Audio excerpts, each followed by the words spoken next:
sentados y sentadas conforme a los equipos, ¿verdad? ¿Sí? ¿No? ¿Sí? Ok. Bueno, vamos a comenzar con la primera parte que tiene que ver con la exploración de la fuente. Para nosotros poder entender de una mejor manera los textos, hay que saber cuál es su contexto, quién los escribió, en qué momento se escribieron, qué tipo de fuente es, porque eso nos va a permitir tener más idea a la hora de entrarle ya propiamente a los textos. ¿Se acuerdan que cuando leímos la de Escalante Gonzalo, ¿se acuerdan que hicimos una lectura exploratoria?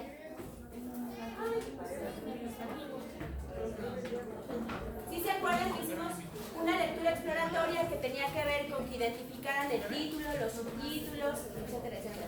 Bueno, pues ahora nos fuimos un poco más atrás. Por favor, guarden silencio. Nos fuimos un poco más atrás en explorar el autor y su forma de pensar y el contexto. Entonces, ¿quién me quiere decir la primera pregunta? ¿Qué tipo de fuente es?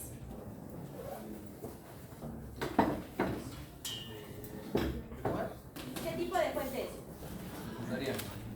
¿Qué tipo de fuente es la de Bernal Díaz del Castillo? Ok, ¿por qué?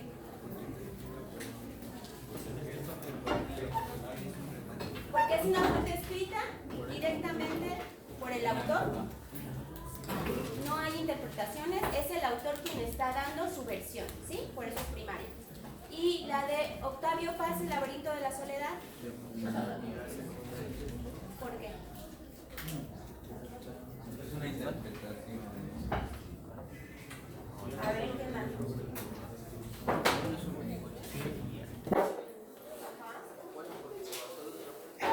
¿Por qué qué? Se basó en otras fuentes, ok. ¿Y la de Alondra? ¿La tercera fuente? ¿Y en por qué? Son interpretaciones y retoma a otros autores, ¿no? Muy bien.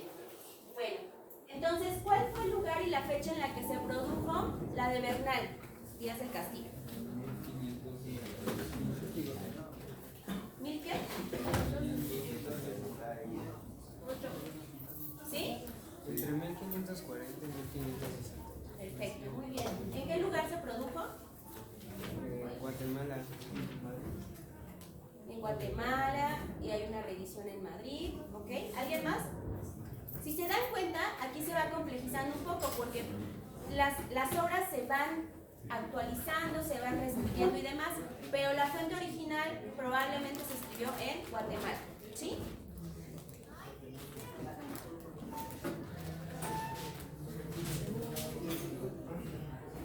Ahora, ¿cuál es el contexto histórico de la fuente de Bernal Díaz del Castillo? Tras varios años de la conquista decidió escribir su libro, donde relata historias propias de algunos que también estuvieron ahí. Ok. ¿Alguien más tiene? Es el periodo de la Nueva España en el que se le predica a las mujeres indígenas y se las bautiza. Entre estas está la Malintzin, que es la que se destaca. Después de eso se las reparten entre las mujeres, entre los capitanes de los conquistadores por Hernán Cortés. La Malintzin se queda con Hernán Cortés y ya tiempo después, que ya están como los tlaxcaltecas. Ok. Una anciana le habla a la Malintzin diciéndole que va a haber un complot para acabar con los españoles, para matar. Pero ahorita le entramos ahí. Vamos, esa es la segunda parte, ¿sale? Muy bien, Derek.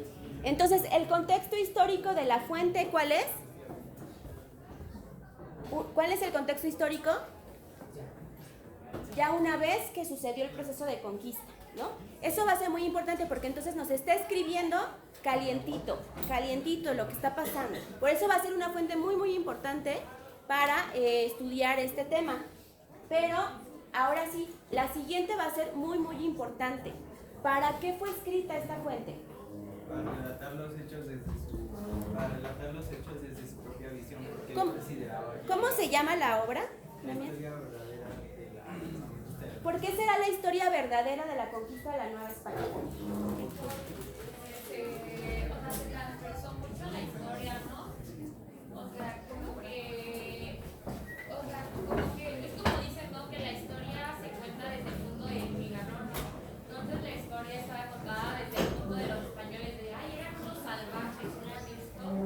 pero Bernal también es español. Sí, sí, pero llega Bernal y explica más o menos más cosas, ¿no? O sea, no solo lo que ya se estaba diciendo, sino que habla más desde el punto de vista de...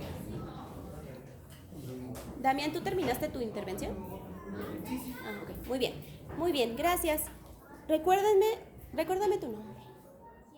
Jimé. Gracias, Jimé. ¿Quién más? ¿Están de acuerdo con lo que mencionaron Damián y Jimena? ¿Sí? ¿Solo eso? A ver. ¿Solo es eso? ¿Qué más?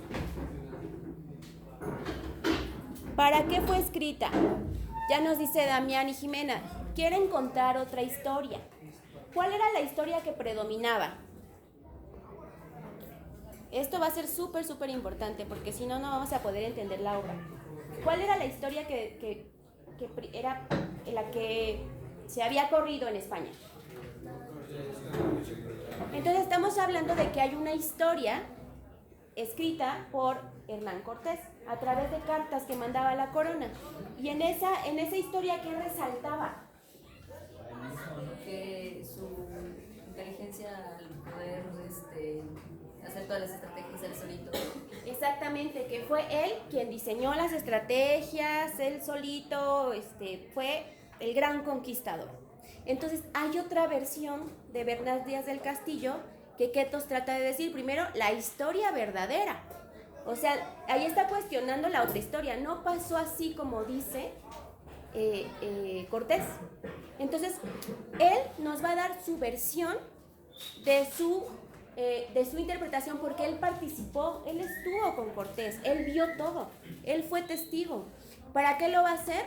Porque quiere contar la verdadera historia, según él, ¿no? No pasó así, pasó de otra manera.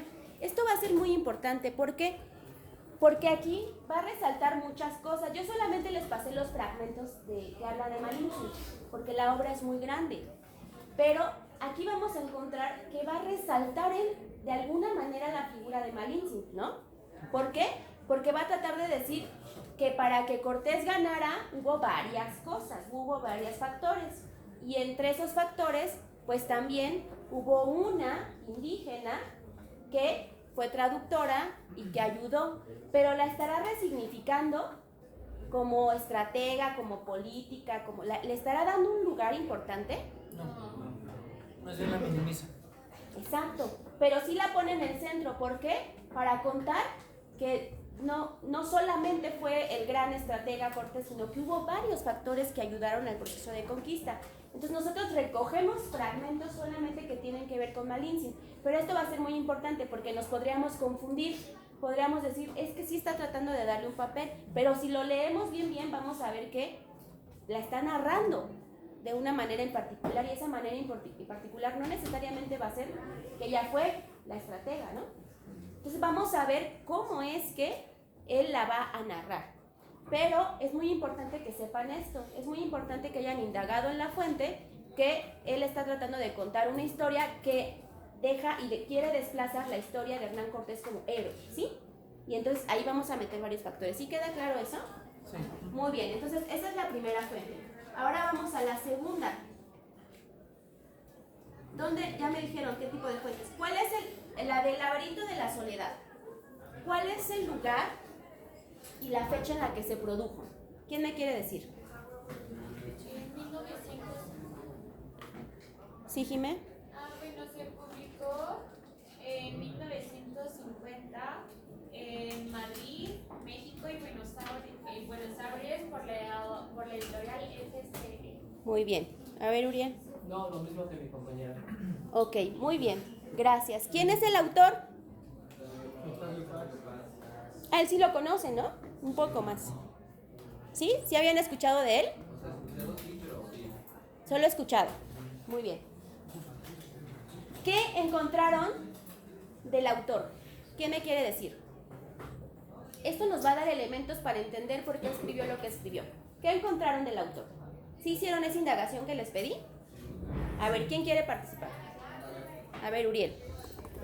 Fue un poeta, ensayista y diplomático mexicano, reconocido como uno de los escritores más influyentes de América Latina del siglo XX. Perfecto. No creo que un Oscar. Ah, bueno, ganó un premio De literatura.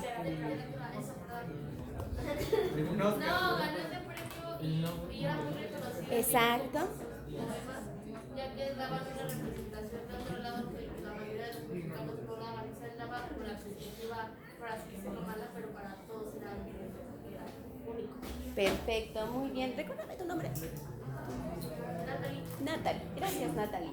Ahora, ¿quién me quiere hablar sobre sus referentes ideológicos? ¿Qué pensaba? ¿Qué trataba de expresar a través de sus obras? ¿Indagaron sobre eso?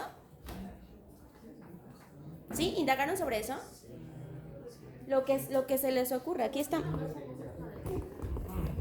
A ver. Yo encontré que era un liberal de mucha ciudadanía en la importancia de la identidad individual y en la necesidad de una identidad mexicana auténtica.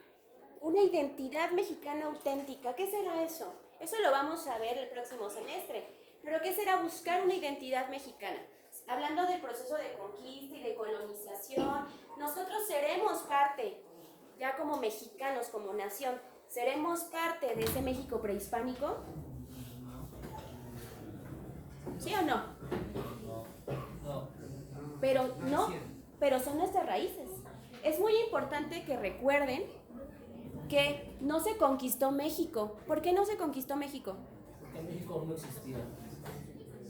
Exactamente, México no existía. No se conquistó una nación, se conquistó un territorio, una civilización. Entonces, Octavio Paz nos está hablando ya de una identidad mexicana. ¿Por qué? ¿Por qué será importante tener una identidad mexicana? Adelante, Derek. Porque es la forma en la que nosotros nos vamos a distinguir, por ejemplo, de otros países,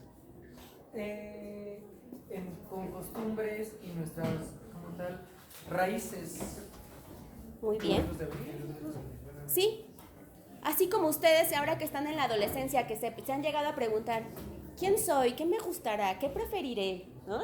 La adolescencia es eso, es la búsqueda de la identidad propia. Ajá. ¿Por qué es importante? Porque están definiendo su personalidad, están definiendo su ser, sus gustos, sus pensamientos. Es un proceso de construcción de su ser mismo, ¿sale? Entonces, el construir a un mexicano, ¿por qué va a ser importante? Derek nos dice muy bien, porque es lo que nos va a diferenciar de los demás. Pero acuérdense que en este proceso histórico que estamos viendo, primero hubo una conquista y luego una colonización. Y entonces el territorio se llamó México después de la conquista. No, Nueva España. Nueva España. No existía México. ¿Por qué Nueva España? Porque así llamaron este territorio los conquistadores, ¿no? Entonces, para dar ya un salto a México, ¿qué tuvo que ocurrir? Muchos años. Muchos años de la conquista, colonización Y un proceso de independización. independencia, y luego guerra de reforma, y luego porfiriato. Todo el siglo XIX va a ser de tener la idea de construir una nación. Justo con la independencia de México es cuando ya podemos hablar de que existe México como tal, pero no como lo conocemos actualmente, sino se trata de construir una nación. Y entonces Octavio Paz, que ya pertenece más hacia el siglo XX, un periodo posrevolucionario, va a tratar de escribir sobre eso. ¿Qué es ser mexicano? ¿Por qué va a ser muy importante? Porque había una crisis existencial, porque no se sabía todavía bien cómo debía ser un mexicano, qué elementos tiene que tener una patria independiente, porque previo a eso había habido periodos de guerras en este país, de guerras, ¿vale? Entonces ahora sí, díganme cuál es el contexto histórico de la fuente. ¿Les da miedo la cámara? Nada más lo voy a ver yo, se los prometo. Pues que México atravesó un proceso de consolidación. A ver, ya después silencio. de la Revolución Mexicana. Es un largo proceso que lleva mucho tiempo y pues trataba más que nada de que el país defina una identidad nacional y cultural ante los demás. Exactamente. Y ahí, por ejemplo, la historia y la literatura van a ayudar mucho.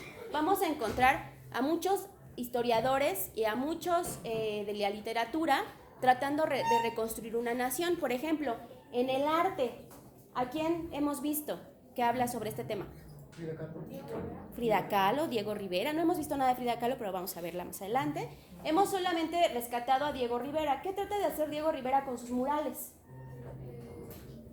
Mostrar más o menos como el día a día de cómo era antes la sociedad antes de la conquista. Mostrar una historia, mostrar nuestras raíces. Ajá, entonces, Tiene muchos murales, pero hay uno que yo les he venido poniendo, que está en el Palacio Nacional y que recoge de lo que es México, desde sus raíces, México prehispánico, y luego pasa por todos los procesos de guerra, independencia, revolución, porfiriato, hasta el siglo XX, ¿no? Y nos va a retratar también un mural que nos habla de la Alameda Central, donde la gente, pues ya vamos a ver como la vida cotidiana de la gente, pero es decir, ellos van a tratar en general en la historia, la literatura y el arte de definir lo que es la nación mexicana. Y en ese sentido, el laberinto de la soledad también va a tener por ahí algo que ver. Entonces, ¿qué va a haber? Solamente vamos a ver un poco de unos fragmentos del laberinto, pero ¿qué investigaron de la obra? ¿Investigaron algo más de la obra? ¿De qué trata? ¿Cuál es la intención de la obra? Que tiene que ver con la siguiente pregunta. ¿Para qué fue escrito? ¿Para qué fue escrita esa obra?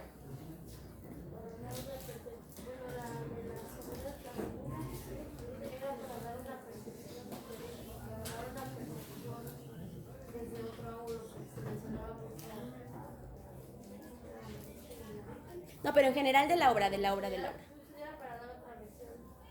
Para dar un... Ajá, muy bien. Bueno, como... Es que lo escribí. Sí. Explorar la identidad mexicana, más que nada, y el humanismo en general. Exactamente. Y eso va a tener una importancia muy grande, porque entonces se va a tratar de recoger lo que es ser un mexicano, pero también qué no es ser un mexicano, ¿sí? ¿Y qué no es ser un mexicano? Tener mezcolanza con tradiciones estadounidenses o con otras tradiciones. Preferir lo extranjero. Entonces, si entendemos y si cachamos bien esta idea de que se estaba tratando de construir una nación en lo imaginario, podemos entender que entonces lo extranjero va a estar muy mal visto. ¿Por qué? Porque es una especie de traición. Y ahí sí va a entrar la malinche, el término malinchista. ¿Qué significa ser malinchista? Que permite la apertura al extranjero. Bueno, de extranjero. Lo va a retomar Paz en el laberinto de la soledad para criticar el ser malinchista, ¿sí? Porque está tratando de dar una explicación de lo que es, pues del mexicano en todos los sentidos, ¿no? Hasta en sus crisis existenciales. Pero si eres malinchista, va a tratar de dar una explicación también porque hubo una crisis y va a haber una especie de nostalgia hacia el pasado, ¿no? Como si México prehispánico hubiera sido una civilización que fue atacada, que fue invadida y que fue violada, ¿no? Que es cierto además, pero ahí va a destacar justo la figura de un personaje en particular, de Malinche, y le va a dar va a agarrar esta referencia de malinchista y de traicionero y de antiextranjero para explicarlo a través de la Malinche y de la Virgen María. La Virgen de Guadalupe, perdón, ¿sí? Entonces, tenemos claro estos dos contextos, porque eso que acabamos de decir del proceso de histórico de Bernal, de las intenciones del autor y de Octavio Paz, eso se va a reflejar en lo que ustedes van a leer. ¿Sí queda claro? Porque eso es lo que quiero que recojan, ¿sí? Ahora vamos hacia la tercera. ¿Cómo se llama la tercera fuente? Esta es la Tenochtitlán, conociendo a Malinche, entre la historia y el mito de Laura Rodríguez Ángeles. Perfecto. Entonces, estamos viendo que es una autora mujer, historiadora, ¿sí? ¿Cuál fue el lugar y la fecha en la que se produjo? ¿Sí investigaron? Yo lo vi lo subió también en el portal académico de DAI, en el Boletín Científico de Ciencias Sociales y Humanidades en 2022. En 2022, o sea, hace 2 años. Es súper reciente esa fuente, ¿sí? ¿En qué lugar? ¿Alguien investigó el lugar? A mí me salió que en México. En Hidalgo, ajá. Muy bien, entonces estamos hablando de una historiadora mexicana que nos acaba de escribir esta fuente hace 2 años, es muy reciente. Y vayamos. ¿Quién analizaron la obra, la biografía? La pregunta 3, ¿quién me ayuda con la pregunta 3? 3, continuamos. ¿Quién me ayuda con quién es el autor? Ya me dijeron. Háblame un poco de Alondra. ¿Quién es Alondra? Yo había visto que era una especialista en sacrificio humano durante el posclásico en Mesoamérica y también estaba matriculada o había concluido su estudio en códices prehispánicos calendáricos rituales. Perfecto, entonces es una historiadora de Mesoamérica que le va a dar otra interpretación a ese contexto, a ese proceso histórico, ¿sí? Adelante. Un más completo que Alondra Domínguez Ángeles es una doctora de Ciencias Sociales, Estudios Históricos y Antropólogos de la Universidad Autónoma del Estado de Hidalgo. Es maestra de Ciencias Sociales por la misma universidad, donde formó una licenciatura en Historia de México. Está especializada en sacrificio humano y del posclásico de Mesoamérica, y estudió los jueces prehispánicos y los calendarios rituales. Muy bien, gracias Aranza. ¿Cuáles son sus referentes ideológicos? ¿Sí encontraron información de ella? ¿Casi no? ¡Qué bárbaro! Si ya les enseñó un poquito a investigar, ¿no fueron a YouTube? En YouTube hay así, porque es una fuente reciente, es una autora contemporánea. Echen un vistazo a YouTube, ¿sale? Echen un vistazo a YouTube. Ella es una historiadora que se especializa en Mesoamérica, en lo prehispánico, que va a tratar de dar otra interpretación y que se ha preocupado mucho por reinterpretar a Malintzin, ¿sí? Resignificarla, entenderla en su contexto, no verla como esta figura que dijimos de estereotipos, ¿no? Sino quién fue y cuál fue su participación en ese proceso. Es decir, nos va a dar otra mirada, ¿sale? Acuérdense que estamos hablando de diferentes narrativas. ¿Y cuál es el contexto histórico de esa fuente? De esta fuente de Alondra. ¿Cuál es el contexto histórico?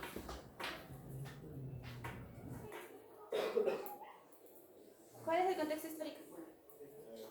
Aborda la figura histórica de Malintzin, una mujer indígena que desempeñó un papel clave en la conquista de México como intérprete y consejera del nuevo proceso. Muy bien. Perfecto. ¿Y cuál es el contexto histórico? Ese no es el contexto histórico. Ahí les dice la descripción, lean las descripciones. Examinar el periodo en que fue escrita la fuente, las circunstancias. Pues como fue en el siglo XXI, pues ya había más información, ya había estado la de Octavio Paz y lo de Bernal, entonces ya tenía una visión más amplia de lo que había sucedido.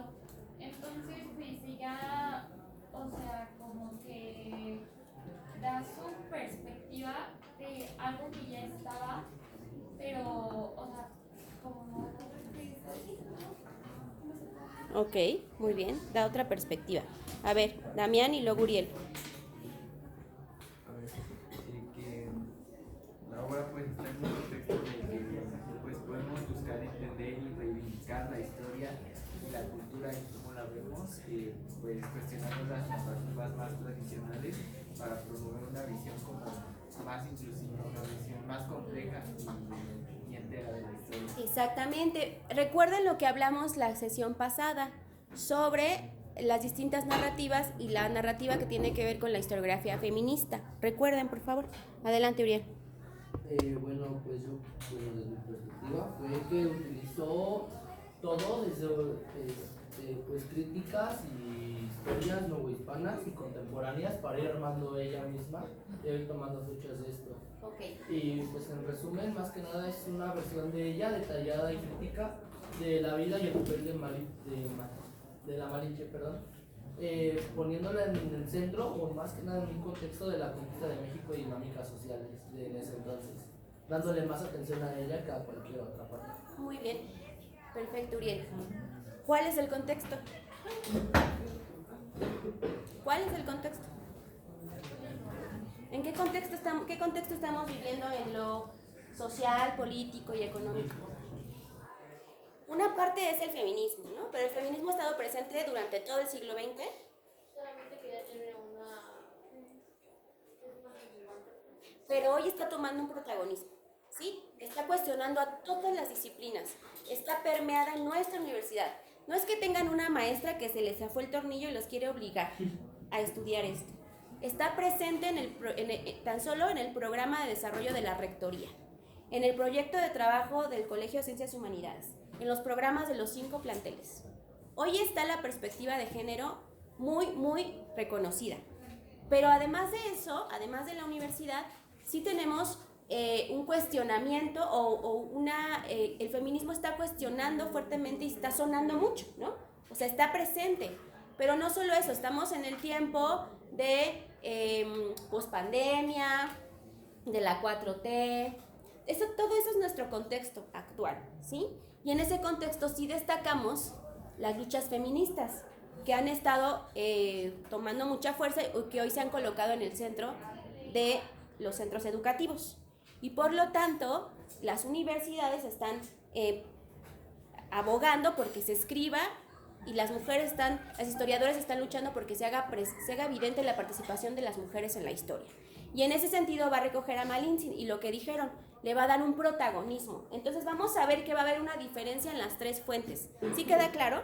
¿Sí les quedó claro estas preguntas indagatorias de la obra, de los autores? ¿Sí? Porque con esas miradas vamos a leer los fragmentos. Vamos a tener que distinguir quién está diciendo qué, desde dónde, desde qué época. Todo esto lo vamos a usar. Se van a poner sus lentecitos para usarlo en la lectura de las fuentes. Ahora, vamos a la primera fuente. ¿Sí quedó claro hasta aquí? ¿Tienen alguna duda? Ustedes quedamos en que se iban a dividir, que se iban a organizar, perdón. ¿Ya están organizados para el trabajo de las fuentes? ¿Huele a quemado? ¿Sí huele a quemado?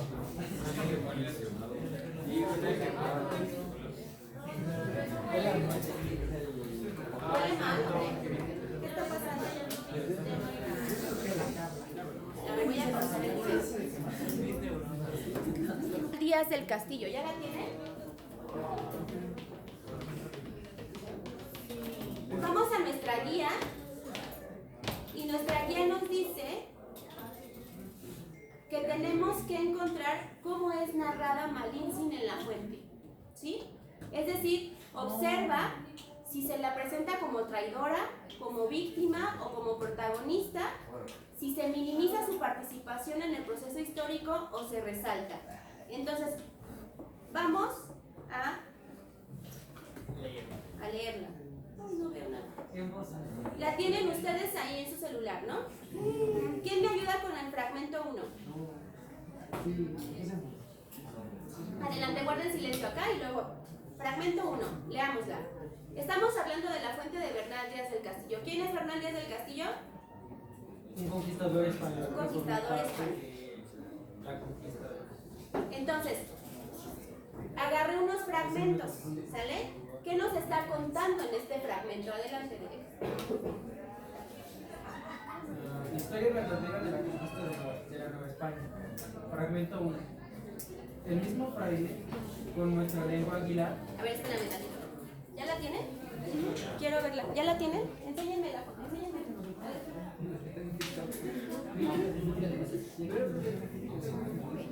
Adelante.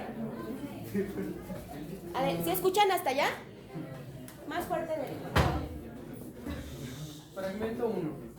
El mismo fraile, con nuestra lengua aguilar, predicó a las 20 indias que nos presentaron muchas buenas cosas de nuestra santa fe, y que no creyesen en los ídolos que antes creían, que eran malos y no eran dioses, ni las sacrificasen, que las traían engañadas y adorasen a nuestro Señor Jesucristo. Luego se bautizaron y se puso por nombre Doña Marina a aquella india y señora que allí nos dieron. Hasta ahí, está ahí. Está hablando de que les dieron de regalo 20 indias, ¿sí? Y que a esas las bautizaron. ¿Por qué? Porque ellas no creían en Dios y en Jesucristo, sino creían en muchas dioses y por lo tanto no estaban bautizadas. Ok, adelante. Luego se bautizaron y se puso por nombre Doña Marina a aquella india y señora que allí nos dieron. Y verdaderamente era gran cacica e hija de grandes caciques y señora de vasallos. Y bien se le parecía en su persona. Hasta ahí. Entonces nos está hablando de una india que es Marina, que en realidad es Malinche, ¿sí? La bautizaron y la nombraron Marina. Y, ¿qué más dice? Y hija de grandes caciques, o sea, no era cualquier persona, era hija de grandes caciques y que además era bien parecida, ¿sí? O sea, era bonita. Adelante. Diré más adelante cómo y de qué manera allí fue traída. Las otras mujeres no me acuerdo bien de sus nombres, y no hace el caso nombrar algunas, mas estas fueron las primeras cristianas que hubo en la Nueva España. Y Cortés les repartió a cada capitán la suya, y a esta doña Marina, como era de buen parecer y entremetida y desenvuelta, dio a Alonso Hernández Puerto Cacerro. Y cuando fue a Castilla, estuvo la doña Marina con Cortés, y hubo en ella un hijo que se dijo Don Martín Cortés. Antes que más quiero decir lo que la doña Marina, como desde su niñez fue gran señora y cacica de pueblos y vasallos. Es de esta manera que su padre y madre eran señores y caciques de un pueblo que se dice Paina. Murió el padre quedando muy niña, y la madre se casó con otro cacique mancebo, y hubieron un hijo, y según pareció, queríanlo bien al hijo que habían habido. Acordaron entre el padre y la madre darle el cacigazo después de sus días, y porque en ello no hubiese estorbo, dieron de noche a la niña doña Marina a unos indios Chicalango, donde no fuese vista, y echaron fama que se había muerto. En aquella sazón murió una hija de una india esclava suya, y publicaron que era la heredera, por manera de que los Chicalango la dieron a los de Tabasco, y los de Tabasco a Cortés. Como doña Marina en todas las guerras de la Nueva España, Tlaxcala y México fue tan excelente mujer y buena lengua, como adelante diré, la traía siempre Cortés consigo, y la doña Marina tenía mucho ser y se mandaba absolutamente entre los indios en toda la Nueva España. Como llegamos con todos los navíos a San Juan de Ulúa el jueves santo de la cena de 1519, llegamos con toda la armada al puerto de San Juan de Ulúa. Otro día, que Viernes Santo de la Cruz, desembarcamos así caballos como artillería en unos montones y medanos de arena que allí hay altos, que no había tierra llana, sino todo. Ok, hasta ahí derecho.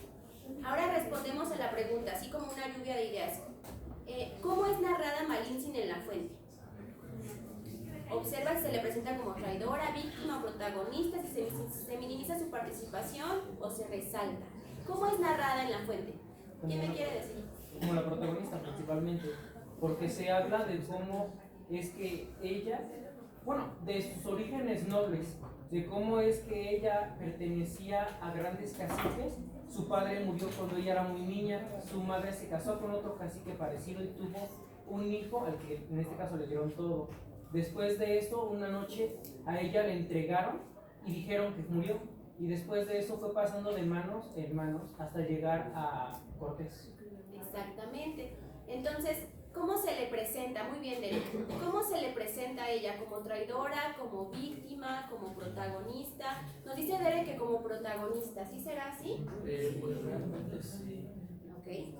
O sea, realmente lo que dice es que desde un inicio dice, ella fue la primera cristiana. Y no te dice ni siquiera que es una víctima o algo así, te dice, pues es una mujer que tenía una buena lengua en ese entonces, y hablaba varias lenguas y hasta. Muy bien, perfecto. Entonces ahí vamos viendo, pero va muy bien. Ahora,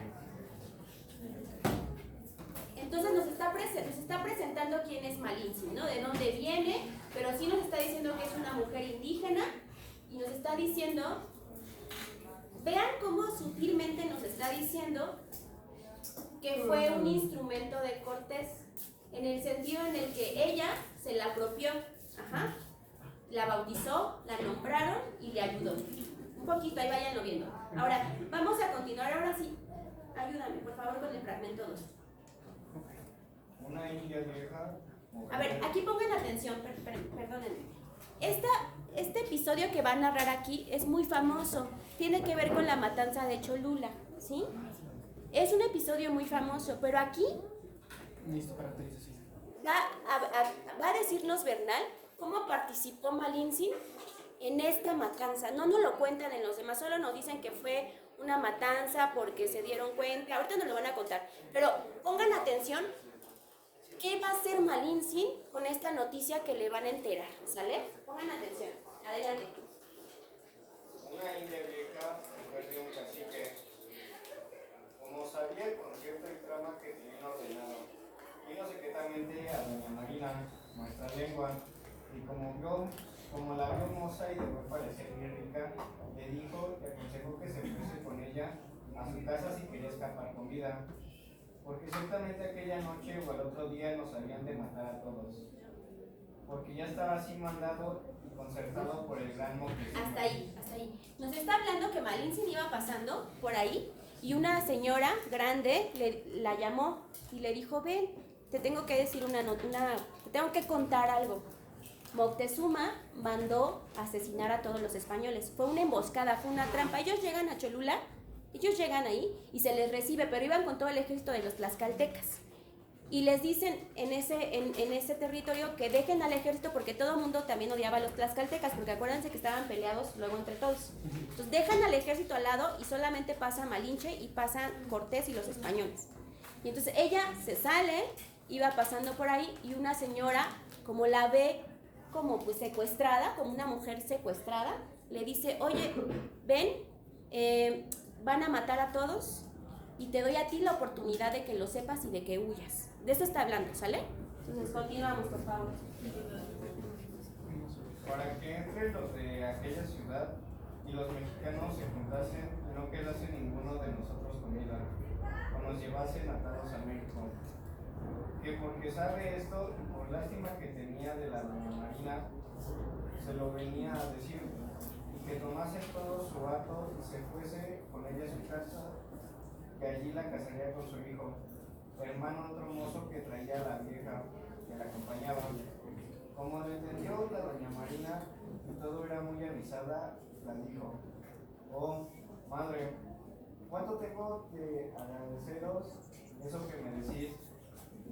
Ya me fuera ahora con vos, sino que no tengo aquí de quién fiarme para llevar mis mantas y joyas de oro, que es mucho. Por vuestra vida, madre, que aguardéis un poco vos y vuestro hijo.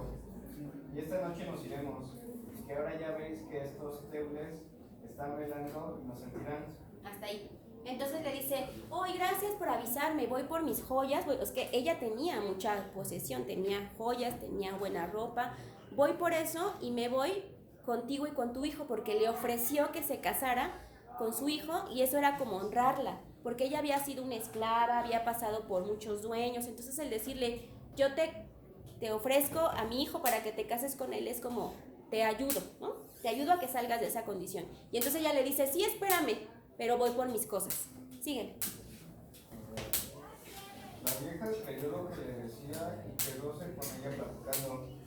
Y doña Marina, entre de presto donde estaba el capitán, y le dice todo lo que pasó con la india, la cual luego la mandó traer ante él y la tornó a preguntar sobre las traiciones y conciertos. Y le dijo ni más ni menos